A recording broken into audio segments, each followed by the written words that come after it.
In the 80s, what, if someone told you that, now in 2013, you would be hitting the road again, such a huge premiere, more than 80 cities, with all this energy, 30 years. Would you believe it? So would I have believed that 30 years ago that we would be at this level of success and still having fun, packing houses the way we are? Probably not, because I never really imagined 30 years in the future. I don't know that you ever do. You think about getting a record deal when you're a kid. You think about making a record. I think in the time when I got a record deal in 1983, I did think about the year 2000 because it was so, a magical number. It was just make-believe. And but I never really thought beyond that. So to be sitting here now and saying things like that to your audience and saying, thanks, by the way, thanks for 30 years. And I'm not up there like the fat Elvis yet. So it's good. And with a lot of energy, because it's still, you have this very positive point of having such a strong performance. And really live, because we have all this technology today, all this discussion about how live the performances are. And just yesterday, there was a problem with I'll Be There For You, and you said, see, this is really live. As if I had to do it any further. One of the compressors blew up and it jarred everybody, I think the audience as well as us, we stopped. And just the way I do, and I've told these stories, but unless you're in the band, you don't know if I know it, that I can turn around to this band, 2, 3, 4, and just pick it up where, where you left off, or just change the song just like that. Everybody's on the same page, very focused. But it goes to show you that, it's a very live band. But we built our reputation being a live band. From the inception back in 1984, when you were an opening act, you had to win the audience over. You had to find ways to connect with them when you were the opening act, when you didn't have a production at all. And so whenever we do production, we try to find things that are tasteful, but not overpowering. If you notice, there's no big video screens. It's making you look at the band. That's on purpose. There's just for way in the back. There's then you got to prove that that's really us. You're so far away. But you know how you go to a show and there's a video wall, and we use those things. But no more. You got to look at this. This is what it's about. And it's great. It's a body of work that keeps people on their feet. Plus, we play a long time. There's not too many bands that play for 2 hours and 45 minutes every night. Exactly. And you have this bunch of success and new songs coming to present the public. And so this tour will be a mix of that, but how special is it going to be, the show in Rio and Rock in Rio? Well, doing Rock in Rio in Rio, it's not like they use the name and you're going over to Portugal to play. Brazilian audiences are great. And then we go off to Sao Paulo the next day and do another show on our own. So it's a long way to go, but it's worth the trip. Well, what can you remember from the Brazilian audience that you can say? Oh, I remember it. I remember just being there on the last tour.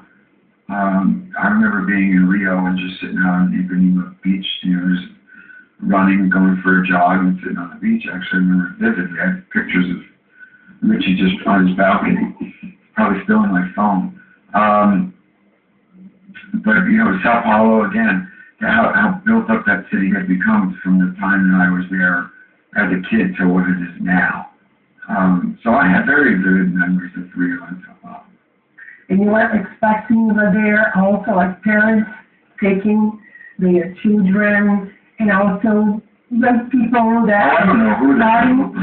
But what's amazing about the band's longevity is that that catalog of music has touched 2, sometimes 3 generations of people. When you're around for 30 years, like the Rolling Stones, those songs become happy birthday. You know what I mean? Everyone knows them. They've been there forever. Beatles songs, that's on a whole nother level. That's like from another planet. So just the idea that we're around long enough that multiple generations of people have known the songs, I think it's a plus.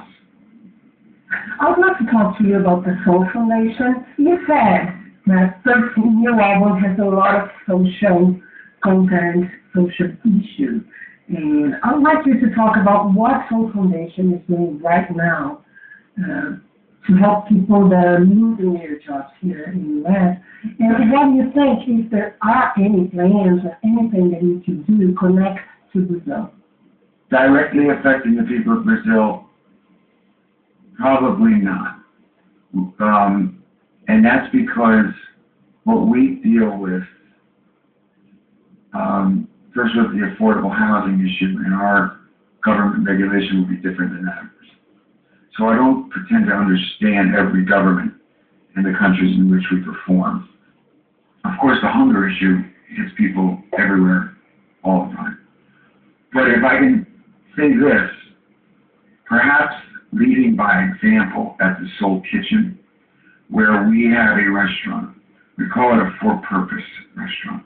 Quite simply, it's a wonderful atmosphere, but there aren't any prices on the menu. If you left $20, you'll get a great three-course meal, silverware, linens, flowers, waiters, everything.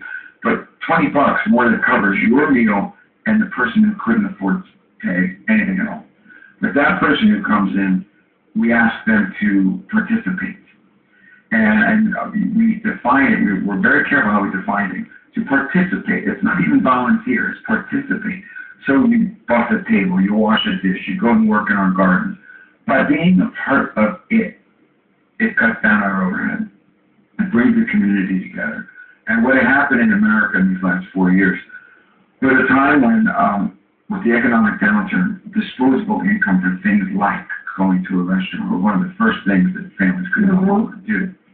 I don't need a scientist, and I don't need a politician to affect that change. All I got to do is open a door. So that, until it pertains back to Brazil, by example, maybe someone watching your show says, I'm going to do that in my neighborhood. End of story.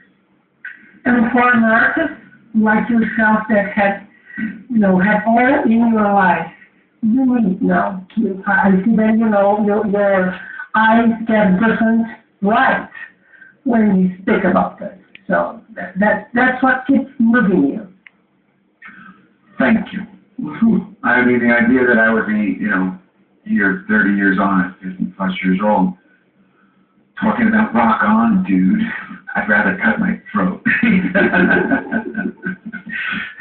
There's more to life than the cliche of rock and roll star. That's not me. It never was. We make music that I love and moves people, and it's very successful. But there's also a lot more. And traveling, you get to see more. You get to see more, which is really probably, in fact, factually, not even probably, yes it is, the reason why I was so much more aware of the world around me. There's so many people of education, of influence or affluence in small town New Jersey who never travel. And they are not aware, other than occasionally reading a magazine article or watching a news clip. They're not aware because they don't travel. That is one of the problems with America. Maybe 10% of Americans have passports. They don't often travel. So they're not as aware of the world. And this is not a farewell, goodbye tour. Okay. No. That's a lot of energy. And you and the rest of the group, you've kind of passed through the moment that breaking up would be a danger. It's all back now. Yeah. Yeah. Every band goes through those years. We're talking about somebody that who had come up in the last, I don't know, maybe 7, I think they're 7 years old as a band right now. And they're not talking, they're making solo records, maybe a little. But it's funny because they're not the first, they won't be the last. Every band comes to that crossroads. When you're a kid, it's all for one. You get a record deal, you think you're the king of the world. You get to a certain plateau, you start to think that you're the king of the kings. And then you look around, if I'm better than him, I'm smarter than him, I'm more talented than him. And then you go your own ways. Then you have two choices. you either figure out what got you there in the first place and go forward and thrive and survive, or you go away and you have memories and you take pictures of that moment in time when you all came together. We're well past that.